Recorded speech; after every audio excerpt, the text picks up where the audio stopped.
오늘 여러분들과 함께 생각해 볼 말씀은 인생을 살다가 깊은 곳에 빠지면 어떻게 해야 탈출할 수 있을까? 여기에 대해 말씀을 나누고자 합니다. 여러분들 각 개인의 인생사를 돌아보면 깊은 곳에 빠졌다가 어렵게 탈출하신 분이 있는가 하면 지금도 깊은 곳에서 허우적거리고 있는 사람이 있을 수 있습니다. 그런가 하면 이미 산 정상에 도착하여 승리의 기쁨을 외치는 분들도 있을 것입니다. 깊은 곳이란 어떤 곳입니까? 한숨과 절망과 실패와 좌절과 우울과 고난과 눈물이 있는 곳입니다. 다시 말하면 하나님이 없는 것 같이 느껴지는 곳입니다. 주위를 돌아봐도 아무도 보이지 않는 혼자만이 있는 곳입니다. 소망이라고는 보이지가 않습니다. 삶의 이역마저 잃어버린 절망의 자리입니다. 세상 만사가 다 귀찮습니다. 더 이상 살아갈 자신이 없습니다. 물 한 모금도 제대로 넘길 수 없는 고통의 현장입니다. 이제는 자식도 사랑하는 아내도 남편도 친구도 다 귀찮습니다. 차라리 자살해버리자 하는 충동을 느끼는 그러한 곳이 깊은 곳입니다. 여러분 중에 현재 이런 곳에 빠져 있는 분이 있다면 오늘 말씀의 능력을 힘입어 그곳으로부터 나오시기를 예수님의 이름으로 축원합니다. 시편 130편 1절을 다 같이 읽습니다. 여호와여, 내가 깊은 데서 주께 부르짖나이다. 시편 기자는 깊은 곳에서 무엇을 했다고 했습니까? 주께 부르짖었다고 했습니다. 이 말은 너희가 깊은 곳에 빠져 있느냐? 그러면 그곳에서 부르짖어 기도하라는 것입니다. 기도한다는 것은 기도를 통해서 하나님을 만나는 것입니다. 이사야서 58장 9절에는 너희가 부를 때에는 나 여호와가 응답하겠고 너희가 부르짖을 때에는 내가 여기 있다 하리라고 하였습니다.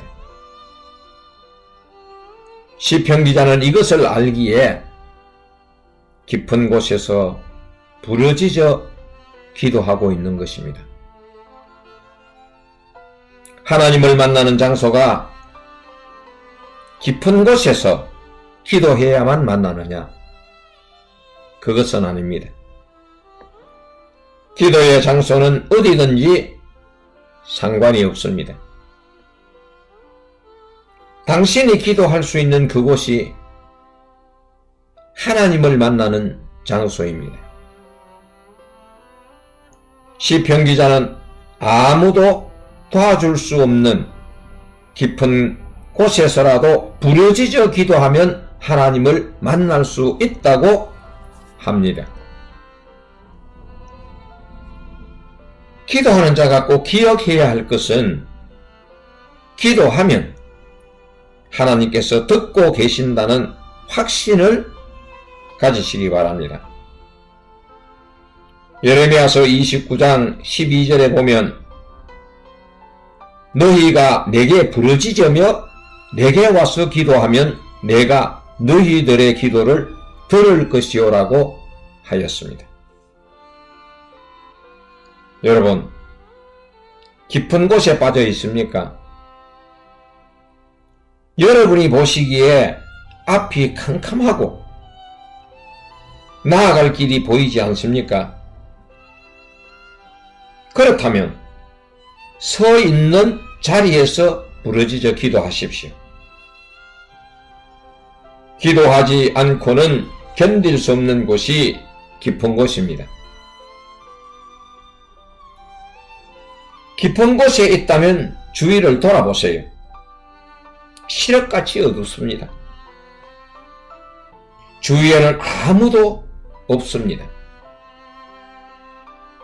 밖으로 탈출해 나와야 하지 않겠습니까?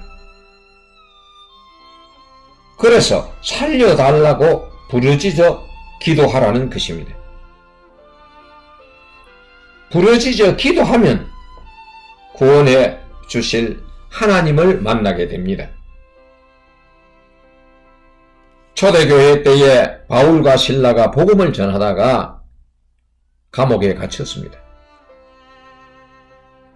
바울과 실라에게는 감옥이 깊은 곳입니다.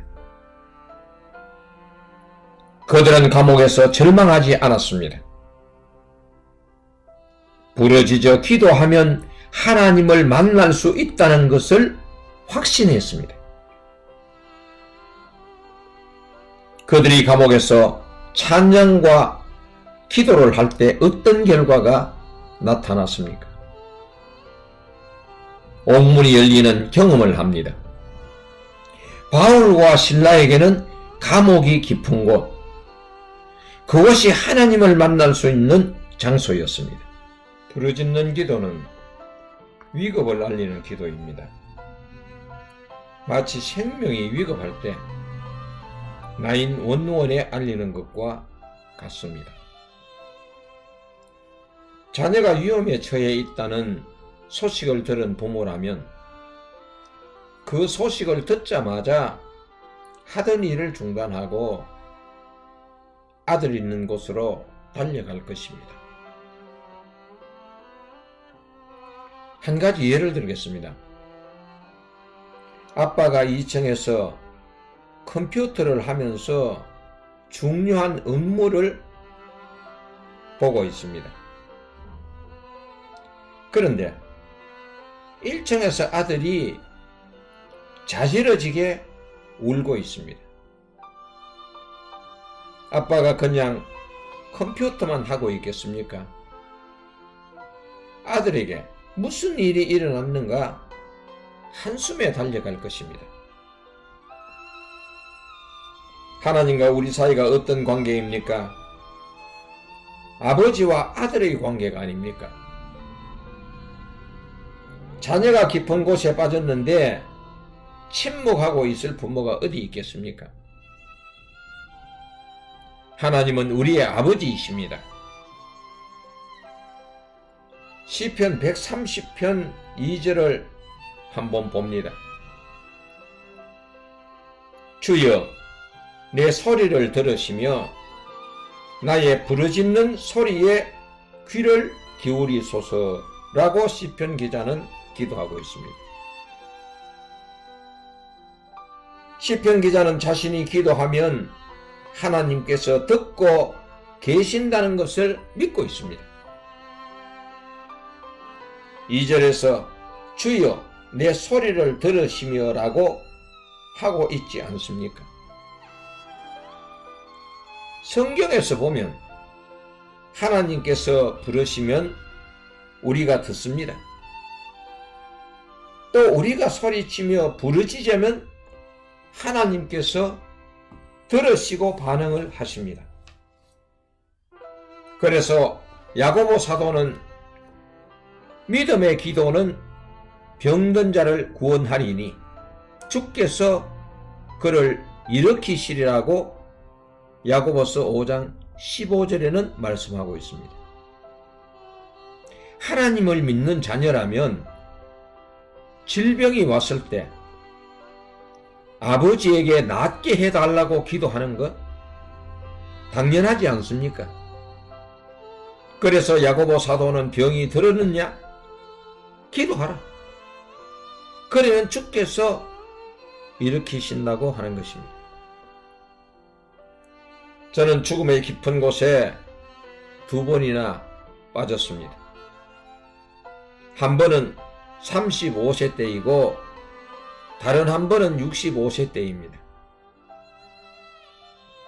전자는 급성간염으로 황달이 오고 배에 복소가 차는 경우였습니다. 후자는 간암 판정을 받고 간암 시술과 간이식 수술을 한 경우입니다. 둘 다 깊은 곳이었습니다. 하나님께 서원을 하며 부르짖었습니다.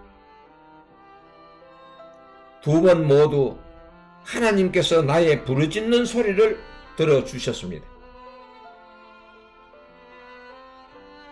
1차 서원 기도는 병을 낫게 해주시면 하나님의 일을 하겠다고 했습니다. 그래서 응답을 받고 신학교에 가는 계기가 되었습니다. 이후 목사가 되어 30년을 하나님과 관련된 일을 했습니다. 그리고 2차 서원 기도는 간암이 걸려 간 이식 수술을 받아야 했습니다. 기도의 제목은 하나님, 간을 주시려고 하면 건강한 간을 주셔서 남은 생에 온전히 하나님의 일만 할 것입니다. 건강 때문에 중단하는 일이 없도록 해 주시옵소서라고 기도했습니다. 부르짖어 기도한 결과 하나님께서 응답하셨습니다. 기도의 응답 첫 번째는 성령의 능력이 육체에 임한 경우였습니다. 마치 초대교회 성도들이 마가의 다락방에서 기도했을 때에 성령의 능력이 임한 경우와 비슷했습니다. 내 육체에 불같은 성령이 임했습니다. 몸은 불덩이같이 뜨거웠고 방언 기도를 하며 눈물을 흘리고 있었습니다. 하나님께서 치유하시는 장면을 환상으로 보여주었습니다. 이것이 육체에 임한 성령의 나타나심입니다. 이후 복수에 찬 물은 말라 없어지고 급성 간염이 만성으로 전환된 것 같습니다. 두 번째는 하나님의 말씀이 내면으로 임하였습니다. 성령님이 오셔서 말씀을 생각나게 하시고 믿어지게 하시는 것입니다. 시편 103편 5절에서는 여호와를 송축하는 자에게 하나님께서 주시는 응답의 선물이 있습니다. 거기에 보면 좋은 것으로 내 소원을 만족해 하사 내 청춘을 독수리같이 새롭게 하시는 도다라고 했습니다. 하나님께서 좋은 간 주실 줄로 믿었습니다. 하나님의 응답은 간 이식 수술에 필요한 건강한 간을 달라고 기도만 했는데 하나님께서는 이 30대의 나이에 젊은 간을 준비해 주셨습니다. 건강한 간이 내 육체에 이식되는 순간 독수리가 창공을 훌훌 나르는 것처럼 육체가 새롭게 변화되었습니다. 8시간 간 이식 수술, 1일 중환자실 대기, 5일 일반 병실,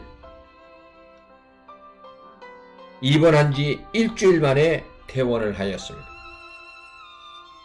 병원에서는 모두들 기적이 일어났다고 했습니다. 이러한 경험들을 거치면서 하나님은 부르짖는 자의 기도를 결코 외면하지 않으시고 오늘도 살아계시어 우리의 역사를 주관하고 계신다는 것을 여러분들에게 확실히 말씀드릴 수 있는 것입니다. 여러분들에게도 이러한 믿음이 그대로 역사하시기를 축원합니다. 우리가 믿는 하나님이 어떤 분이십니까? 그분은 세상 모든 만물을 창조하신 분이십니다. 그리고 창조한 만물을 주관하시고 섭리하시고 다스리고 계신 분이십니다. 우리의 선조 아담이 범죄하여 우리가 죄 가운데 있을 때 독생자 예수 그리스도를 보내시사 우리를 살리기 위해 십자가에서 죽이기까지 하신 분이십니다. 그러한 분이 우리의 기도를 외면하시겠습니까?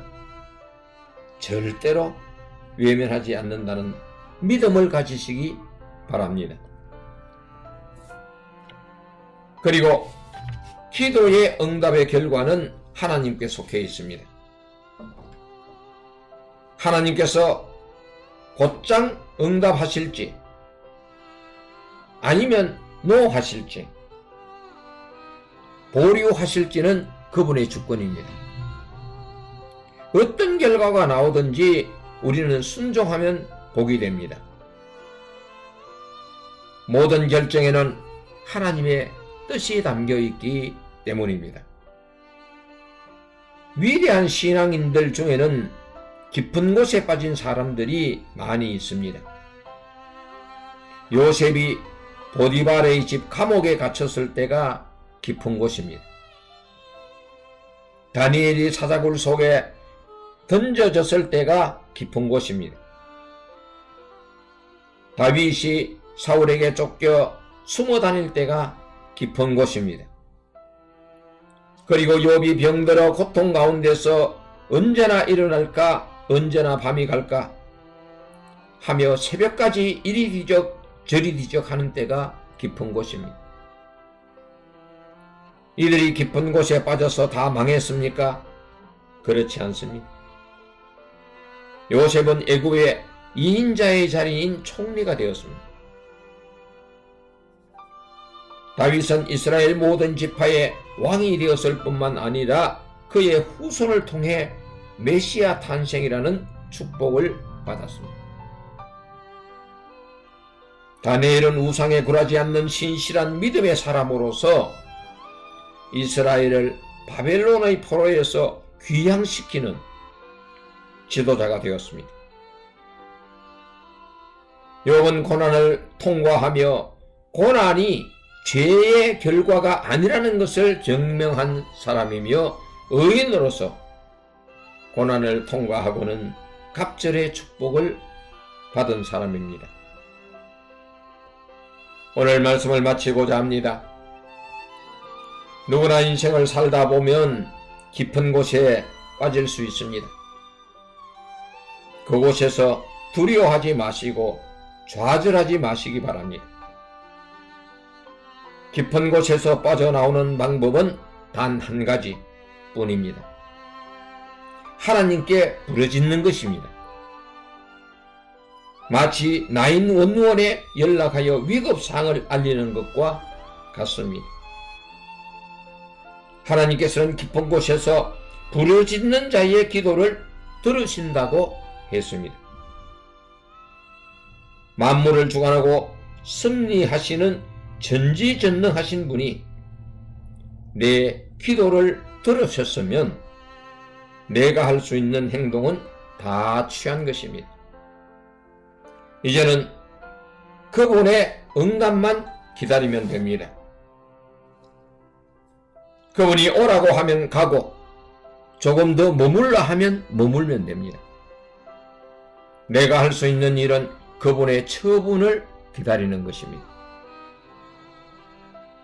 오늘 예배에 참여하신 분 중에 깊은 곳에 빠져 있는 분이 있다면 하나님의 세미한 음성이 들릴 때까지 부르짖으십시오. 부르짖고 기다리십시오. 깊은 곳에서 탈출하는 축복이 여러분 가운데 있기를 예수님의 이름으로 축원합니다. 아멘.